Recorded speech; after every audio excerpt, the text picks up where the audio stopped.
Welcome to Manager Tools. How to Action Engagement Survey Results. Chapter 3, The Questions, Part 10. The questions this cast answers are: how should I respond to my engagement survey results? What should I do with my scores on an engagement survey? And how can I improve my engagement survey results? If you'd like answers to these questions and more, keep listening.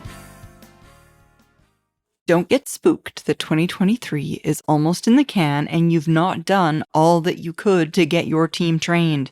You may have lost some key players and you need to get their directs ready to step up. Contact Maggie, as we have a few dates left this year so that you could still get training before the end of 2023. And if that's too cramped, start the new year fresh with training that's a great reset. Contact Maggie at Maggie@manager-tools.com to learn more about all of our offerings and discuss availabilities and strategies for planning an upcoming event. Again, folks, we're looking at engagement surveys and dealing with the questions asked and how to get information from your directs as to how you and the company can improve. Now we're going to talk about the questions on this 140 question survey regarding recognition. Yeah. This is another category where your organization assumes you share responsibility with them for how your people get recognized. Don't assume it's all just about systems and processes controlled by HR. Most managers don't know, and shame on us, all the possible reward and recognition systems in our own companies. Most managers find out when other managers avail themselves of the system, generally more veteran managers who have worked the system. And how could any manager not realize that positive feedback and praise are recognition and completely in the control of the direct manager? If you get the basics right of verbally rewarding people or recognizing people with positive feedback and praise, you'll end up with a lot less pressure for more pay and benefits or corporate level rewards and recognition. Every manager thinks, oh, I don't want to give too much positive. They'll be begging me for a raise. That's actually not the case. It's not the case. You can reduce the pressure on pay and performance requests by doing a good job of telling them how good they're doing. Yeah. Because unlike you, all they work for is their pay. All the other stuff doesn't matter. It matters to you. Pay is just high. Not to them. Yeah. Oh, gosh. Yeah. Okay. First question. I receive appropriate recognition, besides my pay, for my contributions. Well, have you been given positive feedback regularly to everybody on your team? No, you haven't? Do you believe that managers shouldn't give positive feedback just for people doing their jobs, quote unquote? Can you not imagine a world where everyone always does their jobs? I think that would be nirvana. If you got low scores here and you're not giving feedback, positive feedback, that's as far as you need to go for your solution. As the old saying goes, when you find a problem in your organization, look for its cause in increasingly larger concentric circles around your own desk. In this case, ask and capture, can you give me some examples of performance that deserved recognition and didn't get it? And what kind of recognition are you thinking? Nice. This organization recognizes employees for good work performance. Same basic principle. You got to put the foundation in there, and that's positive feedback and praise. But you can ask and capture on this one. What are we doing or not doing to recognize you? Any suggestions? This company recognizes employees for things they do that will help the company succeed. Same, and ask and capture. What have we done or not done to recognize your contributions to the company? I am rewarded for exceeding my goals. Yeah, if you get a low score here, okay. But here's what you'll ask. Can you share some examples of exceeding your goals that didn't get rewarded? What should we have done? Do you have goals? Yeah. I receive recognition when I do a good job. Yeah, again, this is a reminder about positive feedback. Your bar is probably too high to justify giving it. The more you give it, the better your scores will be in this area, even if your company has poor recognition systems. Positive feedback is recognition, and it's a lot cheaper and faster than submitting a form hoping somebody gets a certificate or a spot bonus. Not that there's anything wrong with spot bonuses or certificates. They're just not within your control. And they take administrative time and they take approval. Even if you can do it, it still has to be probably signed off by your boss or your HR business partner. Start giving more, smaller, quicker, polite, positive-minded, positive feedback and praise. Now, ask and capture. Can you share some examples of not receiving recognition when you should have gotten it and I should have given it? In the last week, I've received recognition or praise for doing good work. Yeah, here we go. This is a classic example that shines a light on whether managers are doing what they're supposed to be doing, because companies can't be worried every week. Now, the reason they say week is because there's data from the original engagement surveys that suggest people expect to hear at least once a week about something they're doing. And sure, there's the rare exception of somebody who's always late and doesn't do their job, and it's nothing but a problem. But the vast majority of people do enough good stuff every week. And you meet with them once a week if you're doing one-on-ones, where you could end the one-on-one with some positive feedback. We have guidance we mentioned earlier called Yes, Please, Praise, Thank You. Praise is easy and fast, and it actually can be given to a group as well as individuals. Now, it's not as powerful an effect on performance as positive feedback, but praise is a good tool. Just don't start giving praise and then not giving positive feedback, while also then throwing out negative feedback. That makes negative feedback even more negative.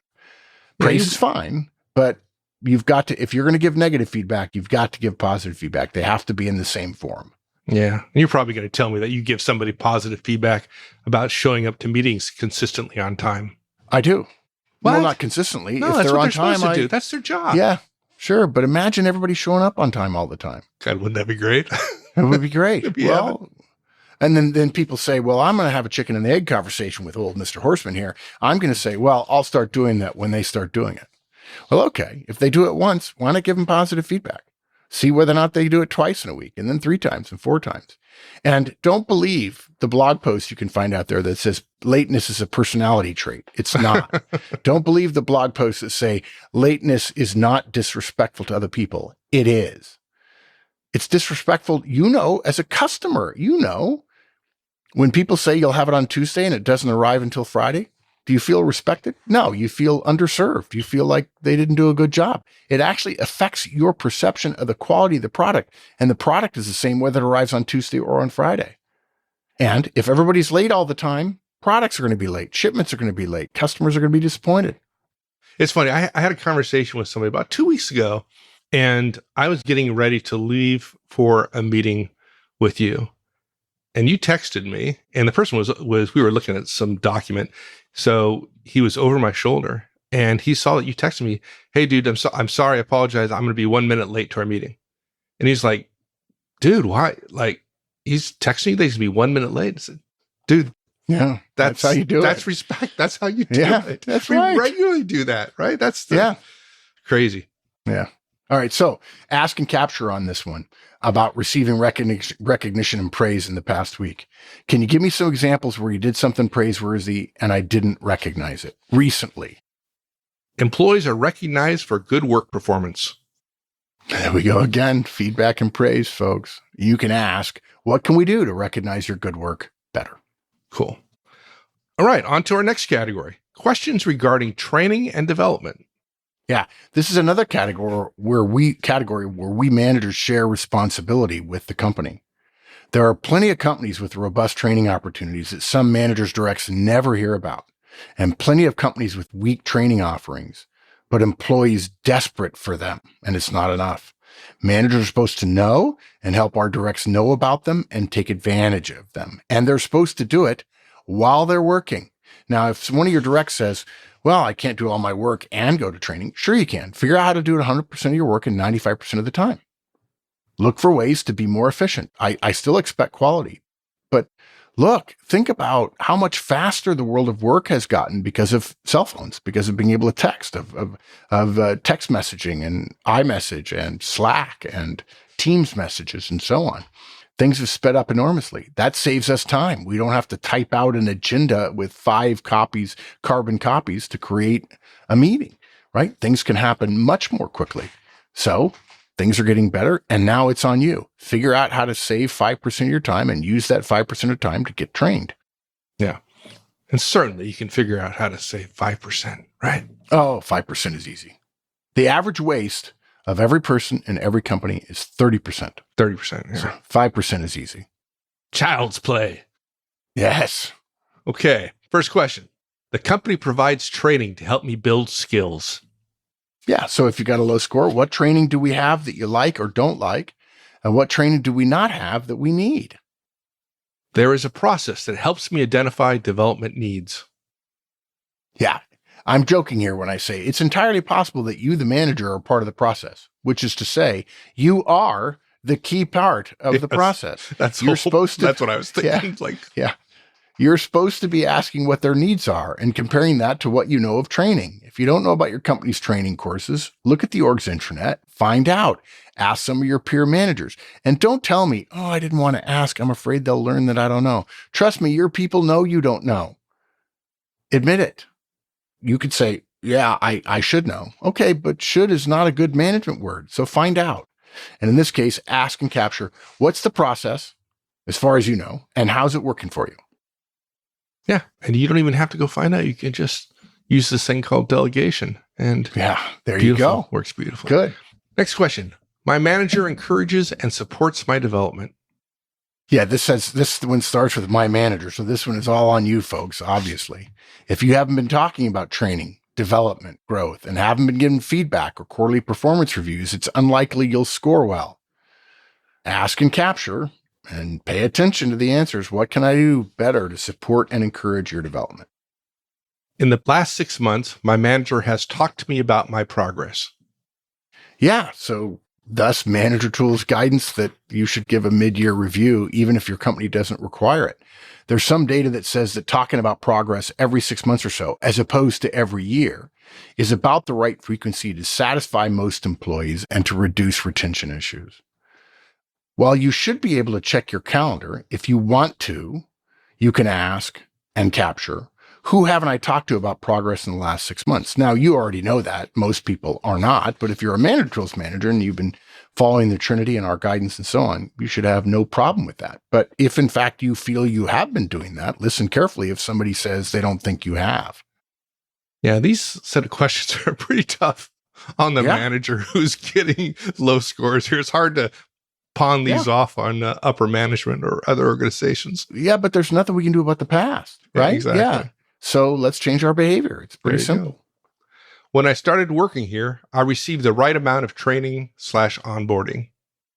Yeah, we certainly hope if you're a longtime MT community member, you've used our onboarding process to make this question a slam dunk. You can ask and capture what could we improve in our onboarding, or you could just go listen to that podcast. And if you're a licensee, download our 200 item checklist of onboarding. It'll become yours. You start changing it for your company stuff and learn the lesson of onboarding that a great deal of it can happen before the person ever starts. My manager has regular meetings with me to discuss my progress.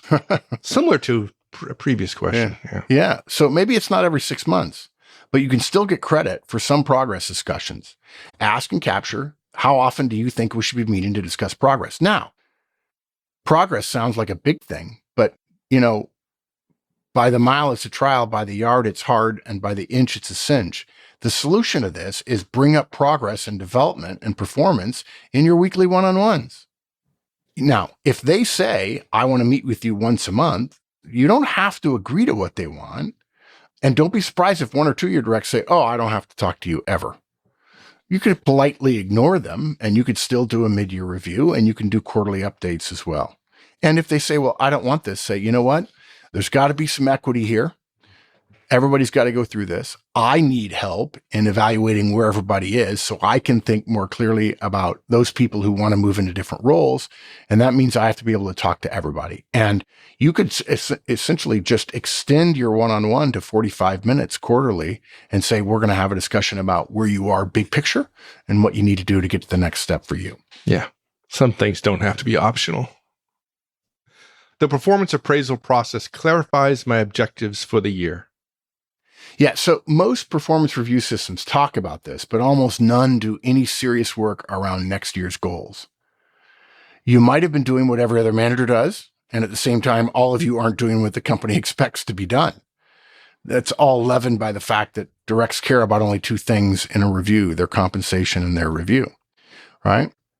We do recommend talking about next year's goals with your directs during performance reviews. We have extensive guidance on reviews, which we've already mentioned. Unfortunately, in many orgs, the planning process for next year isn't done by the time this year's review is done. That's okay. Ignore what the company's doing. Just plan with what you have and what you're doing right now with the performance review, deliver it during the review, and then make adjustments as next year planning comes in. And you can ask and capture, how could we make the performance review system better? And pay particular attention to those areas where you could make it better. And frankly, if you haven't listened to our guidance and haven't implemented our guidance on performance reviews, all you'd have to do is do that to have everyone say, this is a good performance review. And for many of them, they will say for the first time in their career. Yeah. And it's easy. Yeah. Boston, we are headed your way. We're hosting an EMC and ECC in Boston. That's on November 7th and 8th. 2 days, effective management and effective communicator conferences. If you're in the area, or at least maybe one hop from Boston Logan, it's an opportunity to learn the next steps to being a more effective professional. We're going to talk about better management, better communication, and you can also meet other professionals in the area. If you're interested in either, you can sign up at manager-tools.com/training. See you soon. All right. Next category. Yeah. Questions regarding quality of life. Yeah. So this is an interesting category because companies are trying to address work-life balance, only half of which they control. Although it does go to the into the issue of retention, you don't have as much traction here as we might like. Okay. First question. The physical work environment is about right for the work I do. Yeah, there's probably not much you can do about this issue, except perhaps for cleanliness, which is a manager's responsibility in your area. So ask and capture, what changes would you recommend to our physical work environment? And we'll also say this, you have a great deal more flexibility than you realize. You don't have to go to your boss to make a change in the workflow of your people and the physical layout of how things happen. Even on a production floor, if it's your area, you can do anything just about.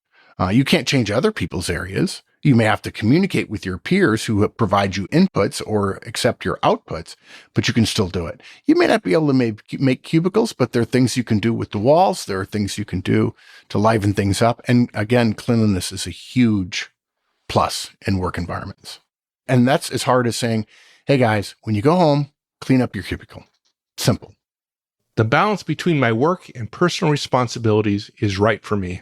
Yeah, and this is a retention driver, no question. Employees who have imbalance here are less likely to be retained.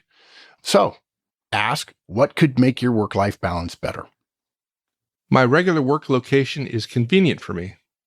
Yeah, it's probably, again, a retention driver question. If there are multiple other employers in the greater area where yours is, the elimination of a 40-minute commute, all things being equal, which they never are at Bootna, is a big win for somebody's work-life balance.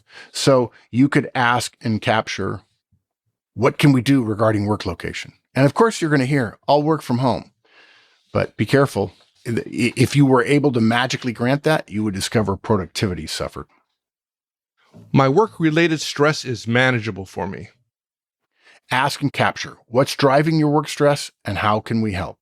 Again, stress may come from somebody else in the team. They may not be as open-minded, so that may be a question you hear, and you want to remind them. If there are any questions you have input on that you don't want to share in front of everybody else, let's talk in our next one-on-one, and as best I can, I'll include that input in my report on our responses. Yeah, one-on-ones are a great way to discover these Yeah. kind of things.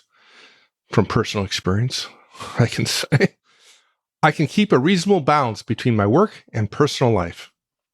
Yeah, again, ask and capture. What can we do to help you keep a reasonable balance? All right, next category, questions regarding teamwork. Yeah, we don't think of these questions as being so much about teamwork as they are about the respondents' peers, their colleagues at roughly the same level in the organization. There's some data that friendships at work are helpful, but we at Manager Tools don't consider it dispositive or even terribly significant. It's just a very famous question that came out of the original Gallup Q12 survey. I have a friend at work. Okay, so first question. My coworkers and I work well together. Yeah, so Because this is another area we might hear crickets, just ask what's good about working with your colleagues and what's not so good. And by the way, you may need to tell them, and colleagues may not just be this group here. It may be the teams on either side of us or our customers or our suppliers internally. Okay. My coworkers respect my thoughts and feelings. Yeah, we look askance at questions about thoughts and feelings. I don't know how anybody can respect someone's thoughts because thoughts are not shared, but okay. So ask and capture, can you share examples of colleagues not respecting your thoughts and feelings? And again, if you want to share that privately, you can. My coworkers and others increase my overall job satisfaction. Yeah, so ask, what do colleagues do to increase your overall job satisfaction? Okay. I enjoy the organizational culture in my interaction with my colleagues. Ask and capture, what about the culture and your colleagues is either good or bad? I feel a part of a team working towards a shared goal. Ask and capture, what makes you feel part of a team or not? And maybe you could say, what do we do that makes you feel part of a team or doesn't? Yeah. Behavior. Yeah, behavior. At work, my opinions seem to count. Ask, what things do we do that help you feel that your opinions count or don't count? Are there things that I'm doing that make you feel like your opinion doesn't count? Because I want to change those things. Teamwork is valued and encouraged by my manager. Same thing. What am I doing to encourage teamwork? And are there things I could be doing that would further help? I have a good friend at work. Well, there's that question, right? This is question famous in the engagement world. It was one of the original 12, showed high correlation with engagement. Now, unfortunately, the definition of engagement was whatever they said it was. So this question's fame comes from that association and its uniqueness. Nobody had ever thought to measure the value of a friend at work. If you can't name the friends at work of each of your directs, you're not paying enough attention. So you can ask, how do you feel? Do you have friends here or not? I see teams working together well across different departments. Yeah, this is a simplistic sounding question, but teams working well together across organizational boundaries is incredibly hard, or must be, because also almost nobody is any good at it. Whenever our team has to work across boundaries, we managers must work on our relationship with that other team's manager. We have to get to know the team members, let them know your door is open to them too. When one of your people is having trouble across a boundary, offer to help or give them guidance. First, before you offer to do anything for them, ask them what they think, and if possible, tell them do that. But trust me, the answer is never them saying, I'm going to send a third email. Ask and capture, what could we do to help you work across boundaries? I think a new hire would see that we value teamwork. Ask and capture, what do we do that helps show we value teamwork, and when do we not show it? Okay, so our next and last category. Last category. Questions allowing free/textual responses. Yeah, look, now we provide this guidance simply to give you an idea about the kinds of questions that might be included on your survey to allow more wide-ranging input. You may not be given your team's responses, though we hope you do get to see them. Survey companies often hold them back so they can analyze them, but textual responses obviously take a lot longer to analyze than numerical responses. Please, folks, heed our guidance regarding written comments that are exposed to the organization. First, don't put anything in writing just because they say it's anonymous. They may say that, but if every boss gets all the written responses for their team, we guarantee the first thing bosses are doing is reading those comments and saying, I know who wrote that one. It's stupid, but it really but happens. it really happens, and you're exposing your directs to risk you ought to know better about. Second, don't try to figure out who wrote the comments. Don't be that person. And the questions that we saw were, what are the best things about working here? What would you like to see improved? Is there something the company isn't doing that it should start doing? The whole idea of all these is just to capture in sort of a generic way all the ash and trash that wasn't asked. Although I got to tell you, with a 140 question survey, they asked pretty much everything. Is there something the company isn't doing that it should start doing? What advice would you give your manager to manage the team better? What advice would you give your company leadership on leading the company? I don't think if you've gotten written responses, if they haven't shared them with you, you don't need to repeat these questions in your ask and capture sessions. Hopefully the overall survey and the fact that you cover it in some detail to figure out how you're going to respond to the areas where you're not good will cause people to open up and share more of these kind of things rather than you worrying about what they wrote on the survey. All right. So how do you possibly summarize these 10 parts?